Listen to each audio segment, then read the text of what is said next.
Ngayong araw nga na 'to mga tambayers, nagpunta kami sa isang dinarayong Christmas village dito sa Bukawi, Bulacan. Sa labas pala ng kalsada mga tambayers, makikita niyo na ang pailaw at pati yung kanilang buong bahay mga tambayers, punong-puno yan ng pailaw. Bale diyan mga tambayers, pumasok na kami para makita namin yung mga iba pang mga palamuti sa loob mga tambayers. Bale diyan mga katambayers, libre lang pumasok, wala siyang entrance fee. Libreng-libre magpa-picture mga katambayers. Kaya maraming pumupunta diyan mga katambayers, kasi napakaganda talaga mga tambayers. Halos buong bakuran mga katambayers nilagyan ng mga palamuti at mga Christmas light mga katambayers. Talagang mabubusog mga katambayers ang mata mo dahil talagang sobrang ganda niyan sa loob mga katambayers. At diyan mga katambayers makikita mo talaga na damang-dama mo na ang Pasko mga katambayers. 'Pag ganitong mga okasyon mga tambayers, mas nakaka-relax. Talagang parang wala kang problema mga tambayers 'pag nakakita ka na ng mga ganitong mga ayos mga tambayers, lalo't 'pag Pasko mga katambayers. Iba ang hatid ng Pasko mga katambayers, lalo't maraming mga palamutin katulad nito mga katambayers, nakakaakit.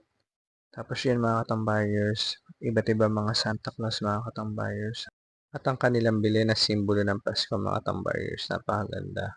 At kumpleto na lahat ng mga tambayers. Pati si Snowman mga tambayers andiyan din. At pagpasok mo pa lang mga tambayers, makikita mo na yung dome na yun mga tambayers. Pag kinuna mo siya sa taas mga tambayers, tingnan niyo ang ganda mga tambayers. Parang mga stars sa kalangitan mga tambayers ang style. Bali sa tatlong Christmas tree na yung mga tambayers, meron yung isa ilalim mga tambayers na mini village. Bali sa paikot niyan Christmas tree na yan mga tambayers. Hindi niyo lang gaano mapapansin yung Christmas Village mga katambayers kasi nga kulay green siya mga katambayers. Nag-complement siya dun sa kulay. Bali yung village mga katambayers kasi maliliit talaga siya mga katambayers. Talagang miniature talaga siya.